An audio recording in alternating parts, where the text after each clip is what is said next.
Good afternoon students. तुम्हें जैसा पता है हमने फर्स्ट यूनिट में चार्ज एट रेस्ट के केसेस किए थे। जब चार्ज एट रेस्ट था तो वो किसी और चार्ज पर फोर्स लगा रहा था, उस चार्ज की इलेक्ट्रिक फील्ड थी, उस चार्ज का किसी पॉइंट के लिए पोटेंशियल था, और अगर चार्ज सिस्टम है मतलब कम से कम दो चार्जेस हैं तो पोटेंशियल एनर्जी थी। ठीक है, और अगर हम चार्ज को किस तरह से यूज करें हमने वो भी सीखा था। ठीक है ना। अब आज हम नया चैप्टर स्टार्ट कर रहे हैं और इस चैप्टर में हम चार्ज इन मोशन की बात करेंगे। ठीक है ना, चार्ज इन मोशन की बात करेंगे। तो जब हम चार्ज इन मोशन की बात करते हैं, ठीक है, तो सबसे इम्पॉर्टेंट बात यह है कि अगर हम कोई कंडक्टर लेते हैं एट रूम टेम्परेचर, तो उस समय भी उसके अंदर जो फ्री इलेक्ट्रॉन्स हैं वो मोशन में हैं, पर उनका मोशन जो है वो रैंडम है, जिगजैग है। ठीक है ना, तो इस मोशन का हमें कोई फायदा नहीं है। ओके, हमें चार्ज को इस तरह से मूव करवाना है कि वो किसी पर्टिकुलर डायरेक्शन में मूव करें। ओके, तो पर्टिकुलर डायरेक्शन में मूव करवाने के लिए हमें चार्ज पर इलेक्ट्रिक फील्ड अप्लाई करके फोर्स लगाना पड़ेगा। क्लियर है? ठीक है ना। तब ये चार्ज किसी पर्टिकुलर डायरेक्शन में मूव करेंगे। ठीक है, तो जब चार्ज पर्टिकुलर डायरेक्शन में मूव करने लगेंगे, क्लियर है, तब हम फ्लो ऑफ चार्ज की बात करेंगे और इस चीज को स्टडी करेंगे। यहां पर हमारा सबसे इंपॉर्टेंट टर्म है चैप्टर का करंट। ठीक है ना, करंट, चैप्टर का नाम ही है करंट इलेक्ट्रिसिटी। ओके, तो जब हम करंट की बात करते हैं, ठीक है, करंट हमारा क्या है? Rate of flow of charge. Okay, rate of flow of charge. Okay, इसका मतलब है मैं इसे Q अपॉन T लिखूंगा। तुम्हें पता है Q तुम्हारा कूलम में है, T तुम्हारा सेकंड में है। ठीक है ना, Q कूलम में है, T सेकंड में है। ओके, अब देखो इस Q को, जो टोटल चार्ज है, इसको मैं N इंटू E भी लिख सकता हूं, जहां पर कि ये N हमारा क्या है? Plus minus 1 to so on। Okay, और स्मॉल e की वैल्यू कितनी है? 1.6 इंटू 10 की power minus 19 coulomb. Okay, charge on 1 electron और 1 प्रोटॉन।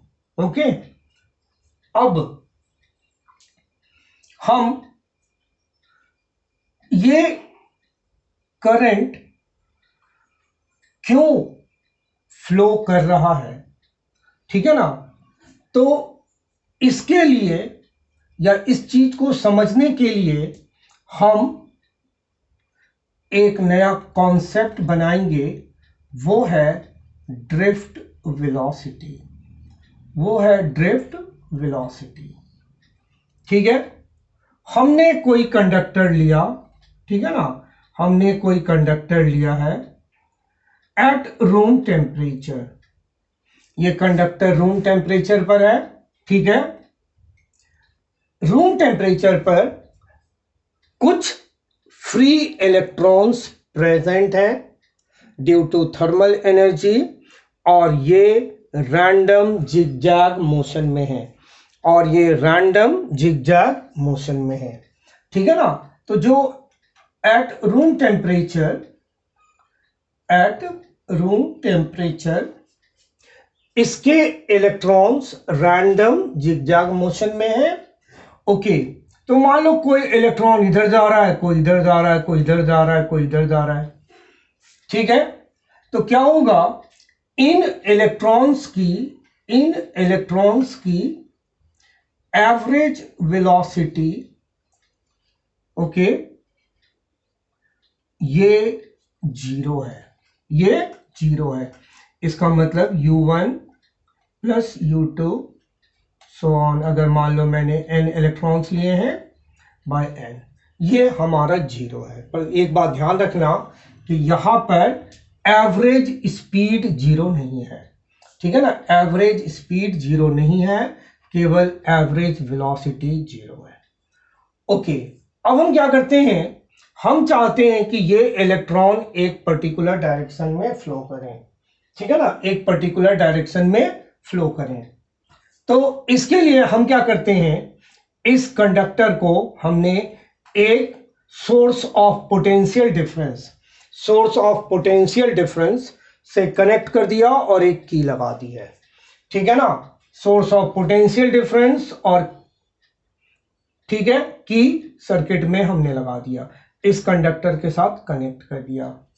अब सोर्स ऑफ पोटेंशियल डिफरेंस क्या करता है, इन फ्लोइंग इलेक्ट्रॉन्स पर इलेक्ट्रिक फील्ड अप्लाई करता है और इलेक्ट्रिक फील्ड अब इस पर फोर्स लगाएगा, ठीक है ना, इलेक्ट्रिक फील्ड इलेक्ट्रॉन पर फोर्स लगाएगा।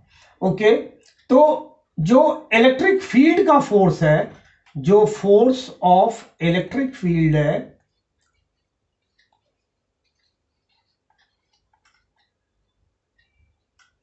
ये इलेक्ट्रॉन्स को एक्सेलरेट करेगा, ये हमारा एक्सेलरेशन आ गया, ठीक है ना, ये हमारा एक्सेलरेशन आ गया है। ओके, अब ये एक्सेलरेटेड इलेक्ट्रॉन्स आगे बढ़ेंगे तो ये मेटल के किसी भी पॉजिटिव आयन से कोलाइड करते हैं, ठीक है ना, या पॉजिटिव एटम से कोलाइड करते हैं। ओके, इलेक्ट्रॉन की एनर्जी खत्म हो जाती है। ओके, पर क्या होता है, जो इलेक्ट्रिक फील्ड है वो इनको दोबारा एक्सेलरेट कर देती है इलेक्ट्रॉन्स को।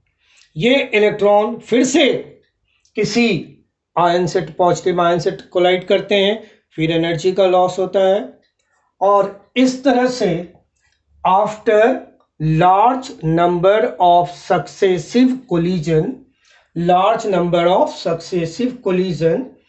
electrons एवरेज वेलोसिटी एक्वायर कर लेते हैं। जो इलेक्ट्रॉन्स हैं वो एवरेज वेलोसिटी एक्वायर करते हैं, ठीक है ना। ये जो एवरेज वेलोसिटी एक्वायर करते हैं after large number of successive collision, हम उसे ड्रिफ्ट वेलोसिटी या ड्रिफ्ट स्पीड कहते हैं। क्लियर है? तो ये हमारा टर्म है ड्रिफ्ट वेलोसिटी। ओके, और ये क्या है, लार्ज नंबर ऑफ कोलिजन्स के बाद इलेक्ट्रॉन्स ने जो एवरेज वेलोसिटी गेन किया है, ये हमारा ड्रिफ्ट वेलोसिटी है। जब हम इसको ब्रेक करेंगे तो क्लास 11th के according v equal to u plus a t होता है, ठीक है ना, u प्लस ए टी होता है। हम u वाले टर्म्स को एक तरफ और टाइम वाले टर्म्स को एक तरफ कर लेते हैं।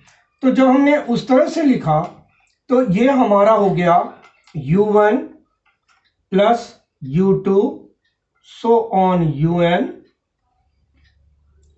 अपॉन n प्लस एक्सेलरेशन को कॉमन किया है t1 plus t2 so on tn by n। ये आ गया हमारा।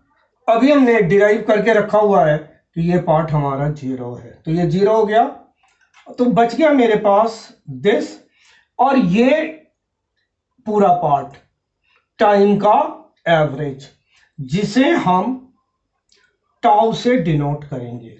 ये टाउ क्या कहलाएगा, रिलैक्सेशन टाइम। टाउ क्या कहलाएगा, रिलैक्सेशन टाइम, ठीक है ना। और ये टाइम क्या है, it is the average time interval,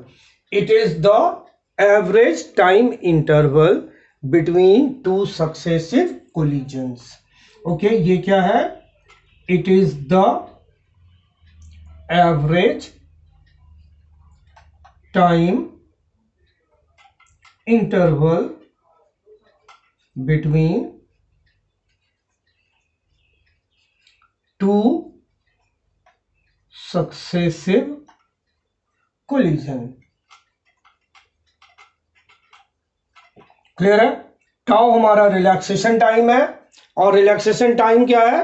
it is the average time interval between two successive collisions. ठीक है ना, between two successive collisions. Okay, तो ये हमारा ड्रिफ्ट वेलोसिटी था। क्लियर है? अब देखो, हमने फॉर्मूला कितना निकाला है ड्रिफ्ट वेलोसिटी का? Acceleration into relaxation time, acceleration into relaxation time, ये हमने फॉर्मूला निकाला है।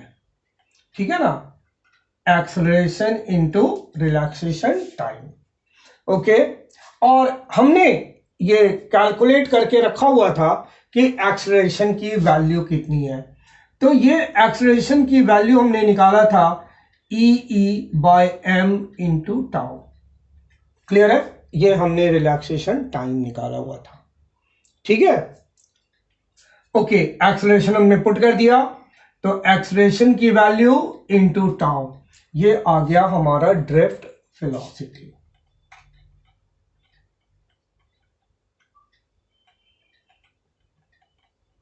ओके, यहां पर एक बात ध्यान देने की है कि जो ये इलेक्ट्रॉन्स की ड्रिफ्ट वेलोसिटी है, ओके, जो इलेक्ट्रॉन की ड्रिफ्ट वेलोसिटी है, वो हम जो कन्वेंशनल करंट की डायरेक्शन लेते हैं उसके अपोजिट है।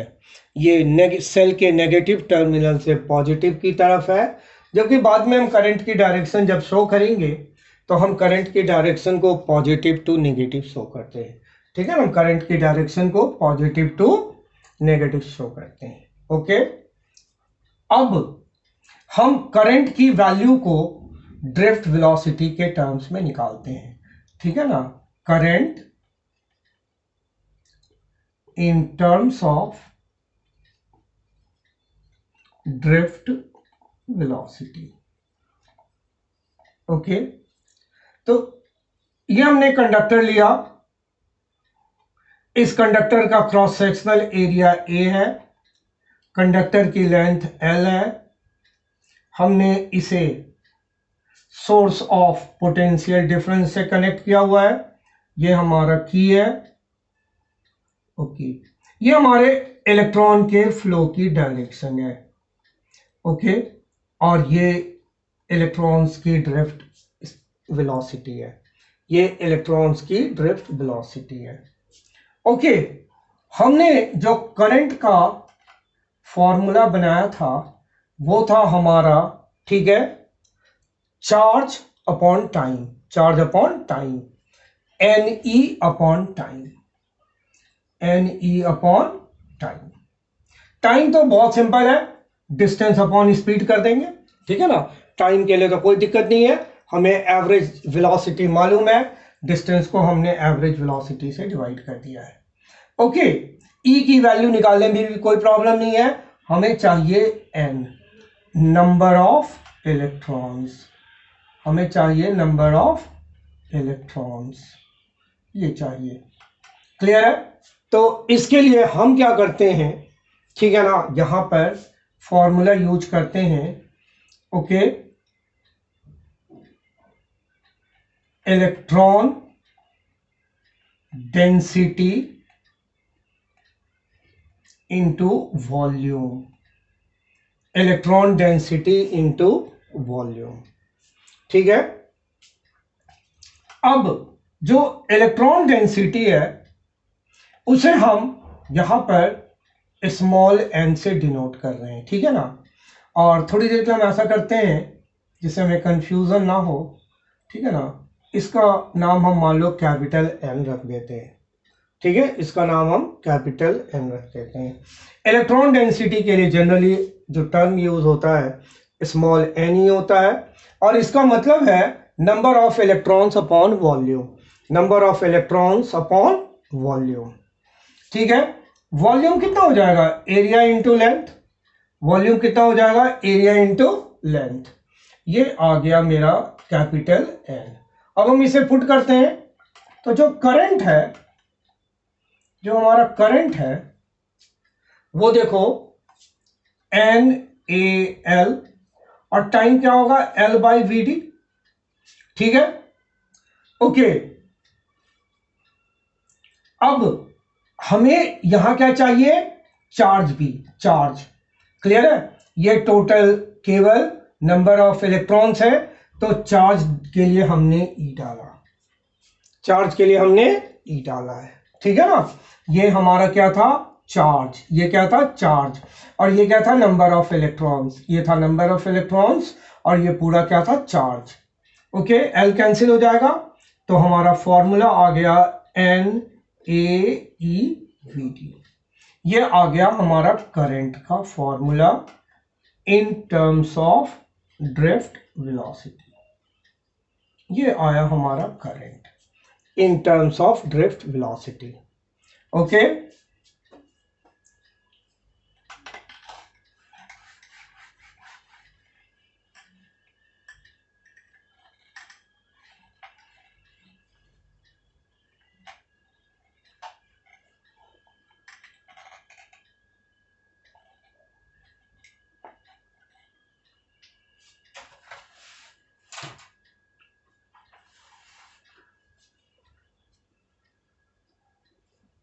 अब हम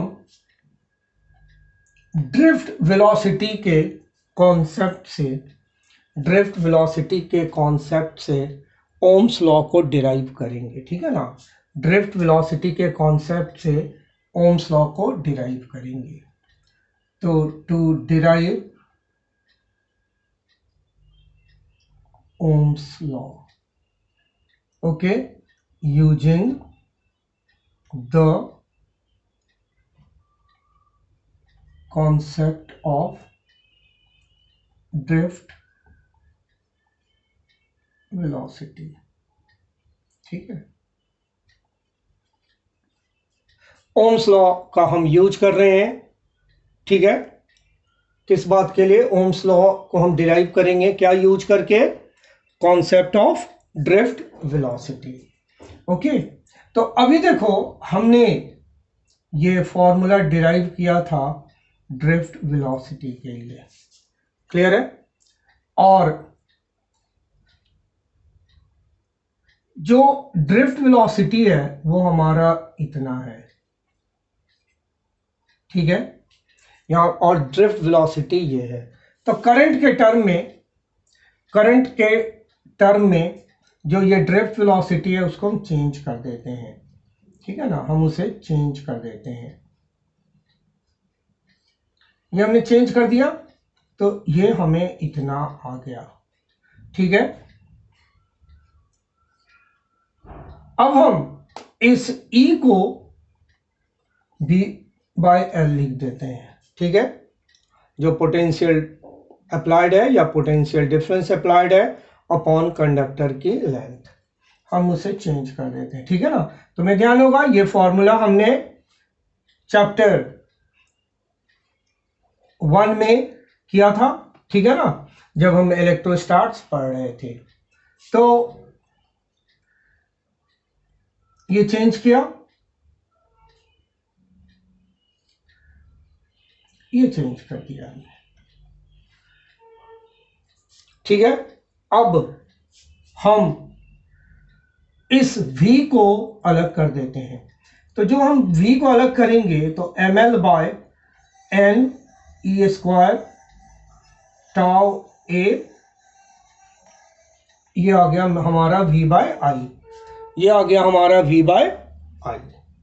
ठीक है, किसी पर्टिकुलर मटेरियल के लिए, किसी पर्टिकुलर मटेरियल के लिए और किसी पर्टिकुलर टेम्परेचर पर, किसी पर्टिकुलर मटेरियल के लिए और किसी पर्टिकुलर टेम्परेचर पर, ये कांस्टेंट है। क्लियर है, और इस कांस्टेंट का नाम हम, इस कांस्टेंट का नाम हम रखते हैं रेजिस्टेंस। ठीक है, इस कांस्टेंट का नाम हम रखते हैं रेजिस्टेंस। ओके, इसका नाम हम रखते हैं कांस्टेंट है, तो इसका मतलब V directly proportional to I। Okay, जो कि हमारा ओम्स लॉ है। ठीक है ना, जो कि हमारा ओम्स लॉ है। ओके, ये हमारा आ गया ओम्स लॉ। ठीक है, छोटी क्लास से तुम इसको यूज करते आए हो, 10th में भी बहुत ज्यादा यूज किया था, इसलिए ये कोई तुम्हारे लिए नई चीज है नहीं। आप समझ गए ना, कोई नई चीज तो है नहीं। ओके, अब देखो, जो हमने टर्म लिया रेजिस्टेंस, हमने जो टर्म लिया रेजिस्टेंस, ठीक है, हम इसकी जो SI यूनिट यूज करते हैं वो है ओम, वो है ओम। ठीक है, R इक्वल टू V/I। ठीक है, V हम वोल्ट में लेते हैं, I हम एम्पियर में लेते हैं। ठीक है ना, तो अगर हम अप्लाइड पोटेंशियल डिफरेंस 1 वोल्ट लें और करंट 1 एम्पियर की लें, तो उस केस में जो रेजिस्टेंस की यूनिट होगी वो 1 ओम हो जाएगी। ठीक है ना, वो 1 ओम हो जाएगी। ओके, अब देखो, जो रेजिस्टेंस का फॉर्मूला था वो अभी हमने ml/n/e² लिखा था। ठीक है, अब इनमें से देखो m, n, e और टाउ, ये चार चीज तो इलेक्ट्रॉन से रिलेटेड है। ठीक है ना, ये चार चीजें इलेक्ट्रॉन से रिलेटेड है, तो इसे हम देखो ऐसे लिखते हैं n/e² टाउ L/A। ये चारों चीज इलेक्ट्रॉन से रिलेटेड है। क्लियर है? तो अगर हम मटेरियल चेंज ना करें और टेम्परेचर चेंज ना करें, मटेरियल चेंज ना करें और टेम्परेचर चेंज ना करें, क्लियर है, तो ये पूरा का पूरा हमारा कांस्टेंट हो जाएगा। ठीक है ना, ये पूरा का पूरा हमारा कांस्टेंट हो जाएगा। इस रो को हम स्पेसिफिक रेजिस्टेंस और रेजिस्टिविटी कहते हैं। ठीक है ना, हम इसे स्पेसिफिक रेजिस्टेंस और रेजिस्टिविटी कहते हैं। ओके, कुछ बातें बहुत इंपॉर्टेंट है। ठीक है ना, जब हम रो को देखो ऐसे लिखते हैं m/n/e²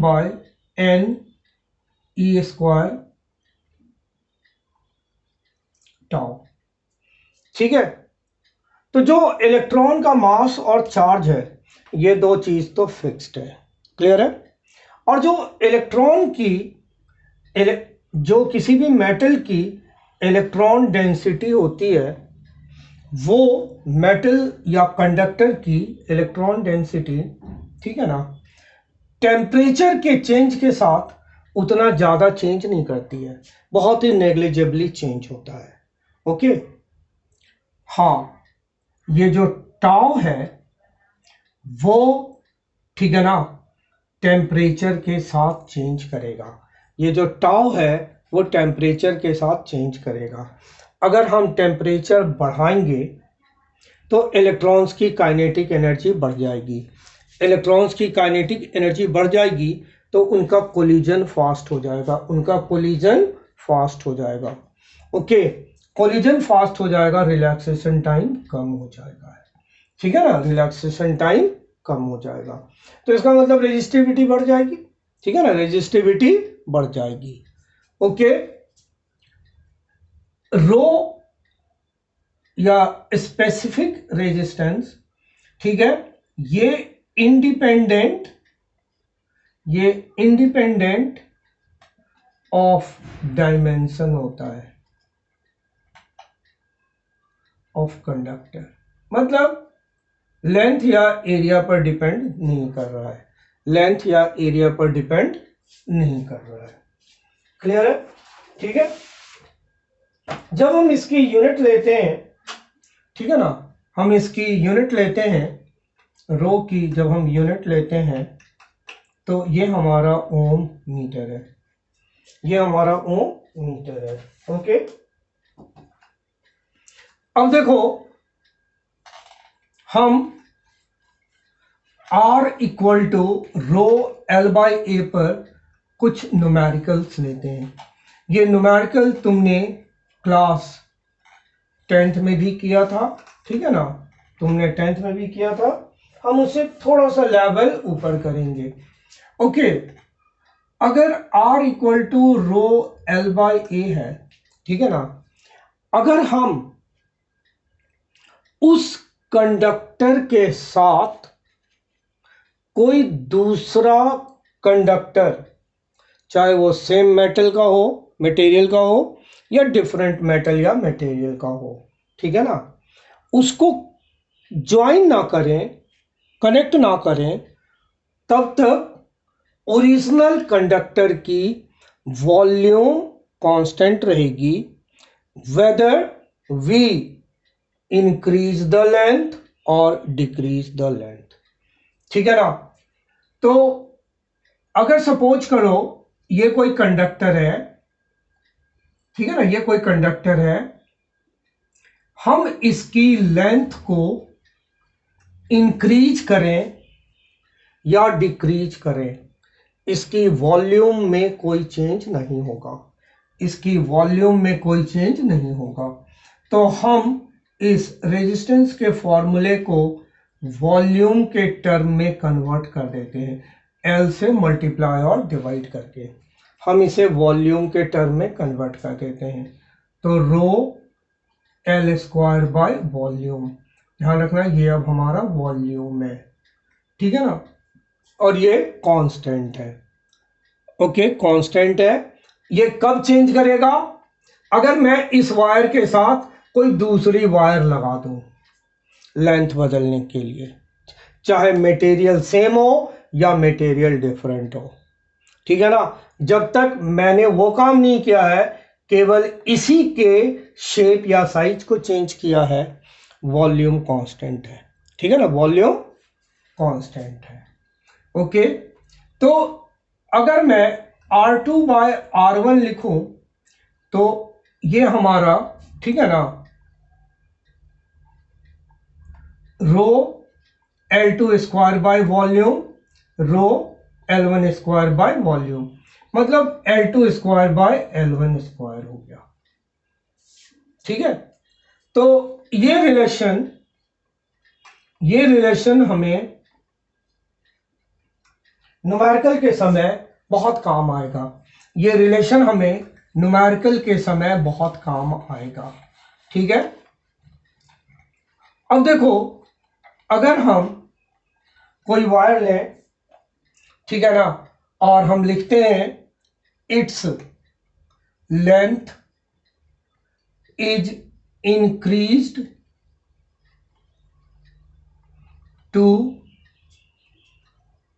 3 times its length. Initial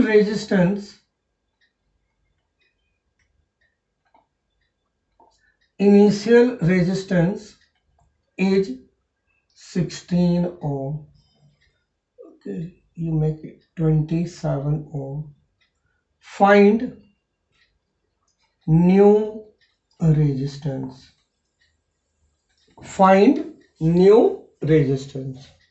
तो ये देखो, हमने अपने फॉर्मूले को लिखा R2 बाय R1, ठीक है ना, L2 square bye L1 square हमने 3 टाइम्स कर दिया है, तो 3 L1 का square by L1 square that is 9।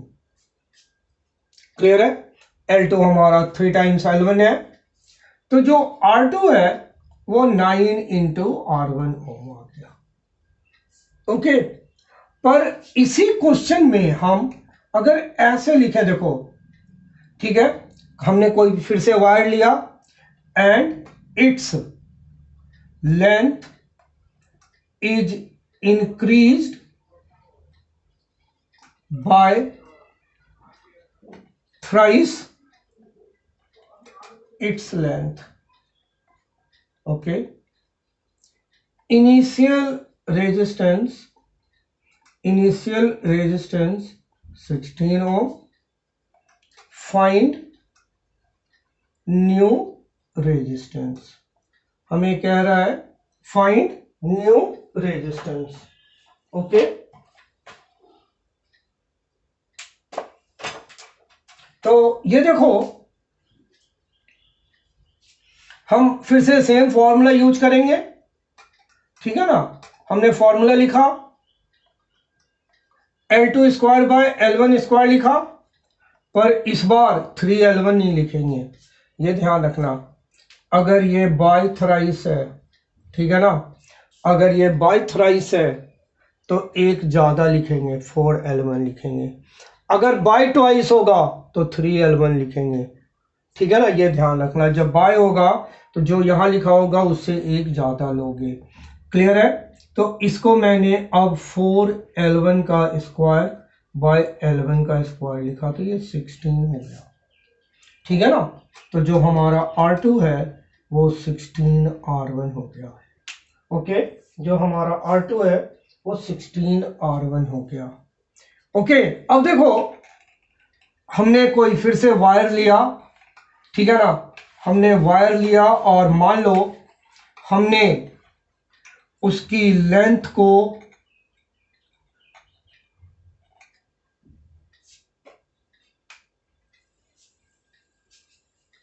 Increase किया बाय 4%, ठीक है ना।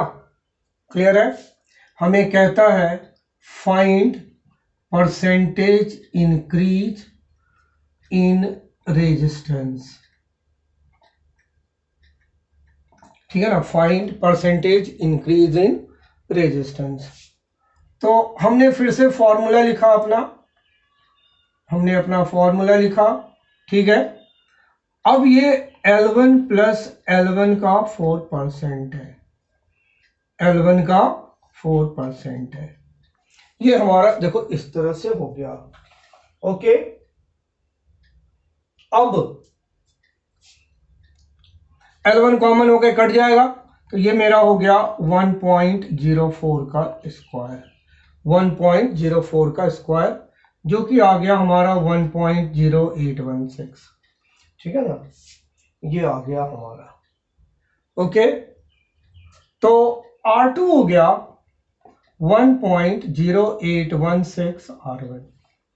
अब हम परसेंटेज इंक्रीज निकाल रहे हैं, ठीक है ना, अब हम परसेंटेज इंक्रीज निकाल रहे हैं, R2 minus R1 bye R1 into 100।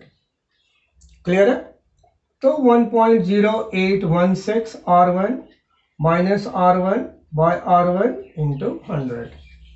Okay, तो ये आ जाएगा हमारा 8.16%।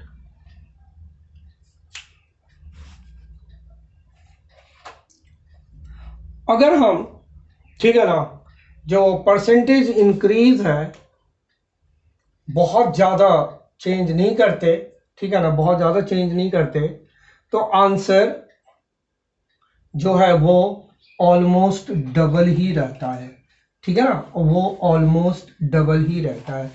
इवन जैसे अगर तुम 10% लोगे तो जो न्यू रेजिस्टेंस आएगा वो 21% से इंक्रीज करेगा, ठीक है ना, लगभग 21% से इंक्रीज करेगा। ओके, अब ये देखो हमने वायर लिया जिसकी रेजिस्टेंस 16 ओम है। क्लियर है। अब इस वायर को हमने मेल्ट किया, ठीक है ना, इस वायर को हमने मेल्ट किया, और मेल्ट करने के बाद जो नई वायर मिली है वो हाफ ऑफ ओरिजिनल लेंथ है, हाफ ऑफ ओरिजिनल लेंथ है। बात समझ गए। तो यहां भी हमें कोई जरूरत नहीं है कि हम लेंथ और एरिया का रिलेशन बनाएं, ठीक है ना, हमने शेप चेंज किया है, वॉल्यूम कांस्टेंट रहेगा, तो बड़े आराम से तुम इस रिलेशन को यूज कर दोगे। क्लियर है, बड़े आराम से यूज कर दोगे, ठीक है ना। तो ये तुम्हारा हो गया 1/4, तो R2 तुम्हारा हो गया R1/4 ओम। ओके, अब देखो हम क्या करते हैं, हम दो वायर लेते हैं, वायर ए लिया, वायर बी लिया है। हमने दो वायर्स लिए हैं ए एंड बी, ये दोनों वायर सेम मटेरियल के हैं, ठीक है ना, दोनों वायर सेम मटेरियल के हैं, ठीक है, और इनका मास सेम है, ठीक है ना, और इनका मास भी सेम है। हमने मटेरियल भी लिया है सेम और मास भी सेम लिया है, ठीक है। अब ए का डायमीटर बी का हाफ है। Diameter of A is half of diameter of B, ठीक है ना। Diameter of A is half of diameter of B, और रेजिस्टेंस ऑफ ए 24 ओम है। हमें रेजिस्टेंस बी निकालना है, ठीक है ना, हमें रेजिस्टेंस बी निकालना है। ओके, तो क्वेश्चन में जो हमें गिवन है उसके अकॉर्डिंग इनका मास सेम है, इनका मास सेम है, ठीक है। तुम mass of A equal to mass of B लेते हो, क्लियर है। वॉल्यूम इंटू डेंसिटी, ठीक है ना, और वॉल्यूम इंटू डेंसिटी का मतलब क्या हो गया, एरिया इंटू लेंथ। तो पाई रेडियस ए का स्क्वायर, एरिया, लेंथ, ठीक है, और density, pi R B square L B density. Density हमने सेम इसलिए लिया है कि हमारा मटेरियल सेम है, हमारा मटेरियल सेम है, ठीक है ना। ये दोनों तो कैंसिल हो गए, तो r A square by are B square, clear है। ये कितना हो जाएगा, L B by L A, ठीक है ना। ये हमारा कितना हो जाएगा, L B by L A. अब हम रेजिस्टेंस के लिए आते हैं, तो रेजिस्टेंस हमारा था rho L by A, resistance हमारा था rho L by A.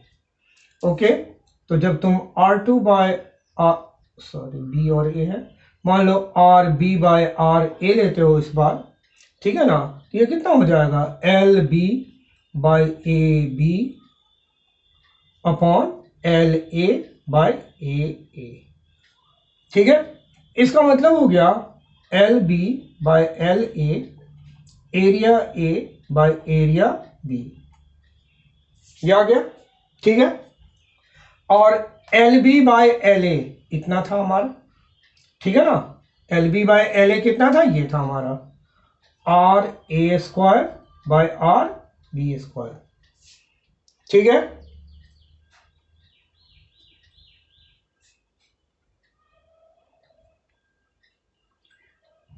Pi R A square pi R B square, मतलब R A into R B की power 4, R A by are B की पावर 4, और ए की डायमीटर बी की half है, ए की डायमीटर बी की हाफ है, तो ये 1/16 हो गया। तो आर बी हमारा कितना आ गया, आर बी आ गया हमारा आर ए बाय 16, तो 24/16, तो 1.5 ओम। ये हमारा कितना आ गया है, 1.5 ओम। क्लियर है यहाँ तक, कोई दिक्कत तो नहीं। ओके, आगे बढ़ते हैं हम, ठीक है ना।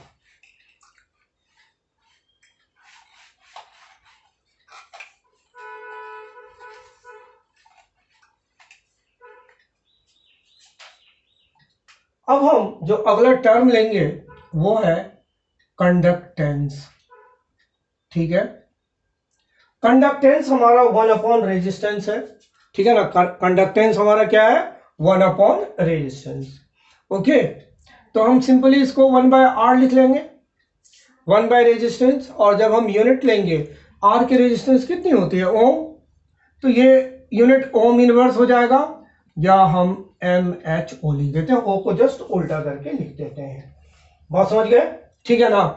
कभी कभी इसका यूनिट सीमेंस भी लिखा होता है, ठीक है ना, कहीं पर इसका यूनिट तुम्हें सीमेंस भी लिखा हुआ मिलेगा।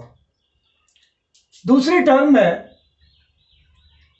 कंडक्टिविटी, दूसरी टर्म है कंडक्टिविटी, यह है 1 रेजिस्टिविटी। नॉर्मली इसके लिए हम जो सिंबल यूज करते हैं वो सिग्मा है, क्लियर है।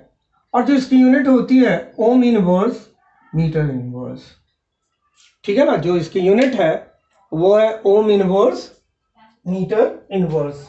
ओके, उसके बाद अगला टर्म हम लेते हैं करंट डेंसिटी, ठीक है ना, current density. Current density at any point, current density at any point inside conductor, current density at any point inside a conductor is defined as the amount of charge flowing per second through a unit area held normal to the direction of flow of charge at that point. Okay, ठीक है ना। ये हमारा क्या है, flow of charge per unit area, ठीक है ना, flow of charge per unit, sorry, per unit time या per unit second. Okay, through a unit area held normal to the direction of flow of charge at that point. Okay, main बात है, it is the characteristics of a point inside a conductor. okay, तो current density को ठीक है इस तरह से लिखते हैं, charge flowing per unit time, charge flowing per unit time और per unit second, okay, per unit area, per unit area normal to the direction of flow of charge, normal to the direction of flow of charge, ठीक है। तो इसे हम ऐसे भी लिख सकते हैं I अपॉन ए, ठीक है ना, I अपॉन ए लिख सकते हैं। ओके, अब अगर देखो हमने, ठीक है ना, एरिया वेक्टर को सपोज करो जो हमारा करंट है वो ऐसे फ्लो कर रहा है, क्लियर है, और जो एरिया वेक्टर है बोर्ड के प्लेन के नॉर्मल है, बोर्ड के प्लेन के नॉर्मल है, ठीक है ना, वो मेरा एरिया वेक्टर है मान लो, ठीक है, बोर्ड के प्लेन के नॉर्मल। तो यहां पर हम जे को I अपॉन ए लेंगे, पर अगर मान लो एरिया वेक्टर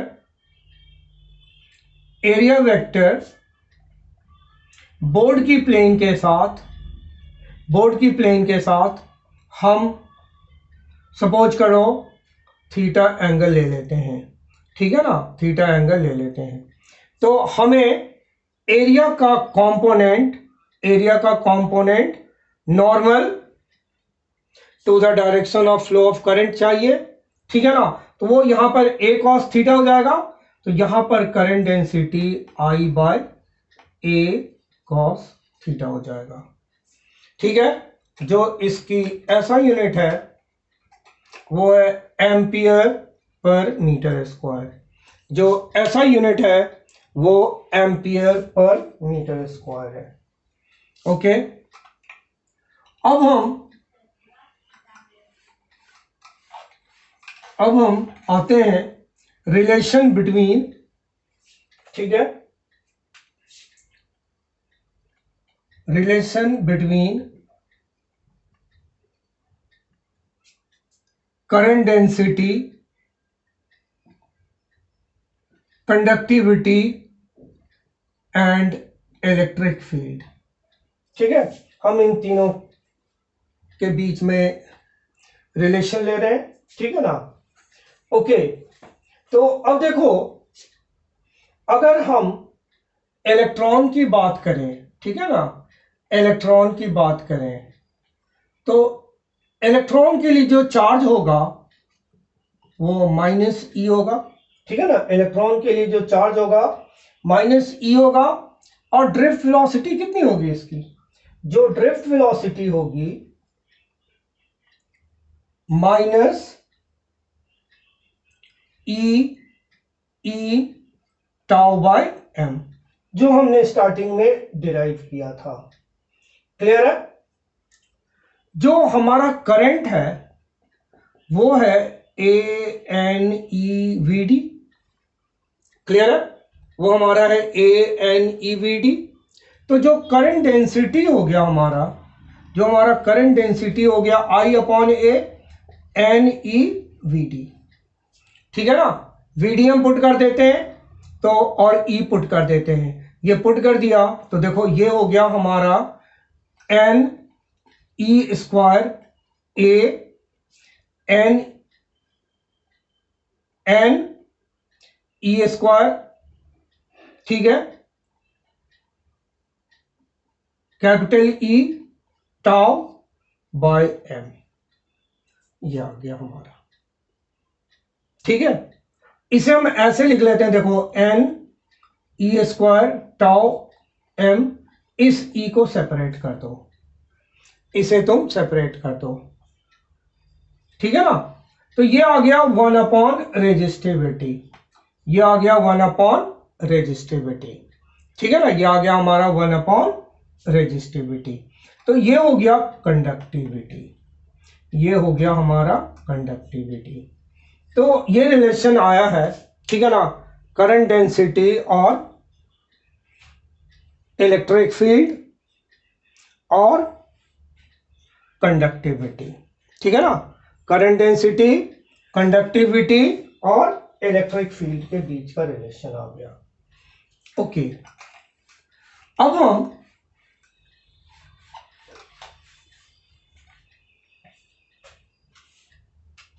क्वेश्चन ले रहे हैं।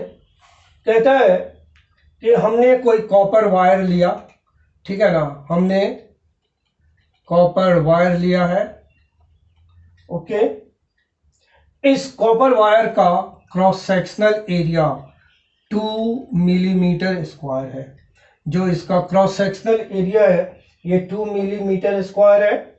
इसमें जो करंट फ्लो हो रही है ये 1 एम्पियर है, ठीक है ना। जो करंट फ्लो हो रही है वो 1 एम्पियर है। और इसकी जो कंडक्टिविटी है, ठीक है ना, जो कॉपर वायर की कंडक्टिविटी है ये है 6.25 इंटू 10 की पावर 7, ठीक है ना, सीमेंस पर मीटर। ये इसकी कंडक्टिविटी है। ओके, अब ठीक है ना, हमें कहता है फाइंड, ठीक है ना, हमें कहता है फाइंड करने के लिए कैपिटल ई की वैल्यू, ठीक है ना, इलेक्ट्रिक फील्ड इंटेंसिटी निकालने कहता है। तो हम अभी जो फॉर्मूला डिराइव किए थे उसको यूज करते हैं, J equal to sigma e, ठीक है ना, हम इसे यूज करते हैं। ओके, और ये कितना होगा आई बाई ए हो जाएगा। तो ई हमारा कितना हो जाएगा सिग्मा ए बाय आई, कोई दिक्कत वाली बात तो नहीं है, ठीक है ना। ई हमारा हो जाएगा आई बाय सिग्मा ए, ठीक है ना, ई हमारा हो जाएगा आई बाय सिग्मा ए। हम इसे पुट कर देंगे, आंसर आ जाएगा, ठीक है ना। ओके, आंसर की यूनिट चाहे तुम न्यूटन पर कूलम लो और वोल्ट पर मीटर लो, ठीक है ना, इन दोनों में से जो भी तुम यूनिट लो। ओके, तुम्हारा काम रह जाएगा केवल इसमें वैल्यूज को पुट करना, ठीक है ना, तुम्हारा काम रह जाएगा। ओके, हम अगला क्वेश्चन ले रहे हैं, ठीक है ना। फिर से हमने कॉपर वायर लिया और कॉपर वायर की जो रेजिस्टेंस है ये 10 ओम है। कॉपर वायर की रेजिस्टेंस 10 ओम है। इसका area of cross section 1 millimetre square है, ठीक है ना। तुम एक बात ध्यान रखोगे कि एरिया की यूनिट तुम मीटर स्क्वायर लोगे, ठीक है ना। किसी भी क्वेश्चन में तुम एरिया की यूनिट मीटर स्क्वायर लोगे, अकॉर्डिंगली तुम्हें कन्वर्ट करना पड़ेगा। जो हमने पोटेंशियल डिफरेंस अप्लाई किया है वो हमारा 10 वोल्ट है, ठीक है ना। और इलेक्ट्रॉन डेंसिटी हमारा, जो इलेक्ट्रॉन डेंसिटी है ये है 8 ×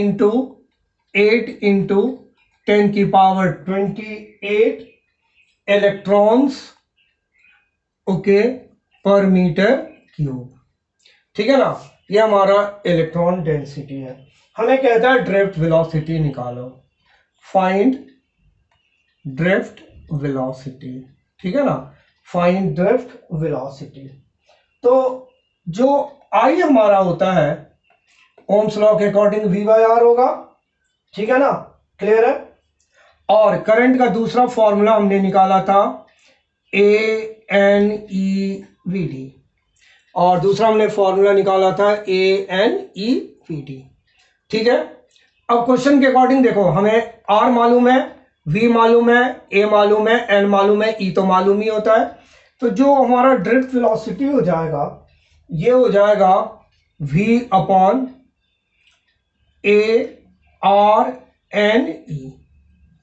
सब कुछ गिवन है, तुम्हें केवल पुट करना है, तुम्हारा आंसर आ जाएगा, ठीक है ना। जो तुम्हारा आंसर आएगा 0.078 इंटू 10⁻³ मीटर पर सेकेंड, ठीक है, ये तुम्हारा आंसर आएगा। ओके, तो आज हमने इस चैप्टर का अप टू रेजिस्टेंस तक पढ़ा, ठीक है ना। अगली क्लास में हम combination of resistance, effect of temperature on resistance, electromotive force, combination of cells, internal resistance, okay, इन चीजों को डिस्कस करेंगे, ठीक है ना। तो हम आज की क्लास ओवर कर रहे हैं। Good afternoon to all of you.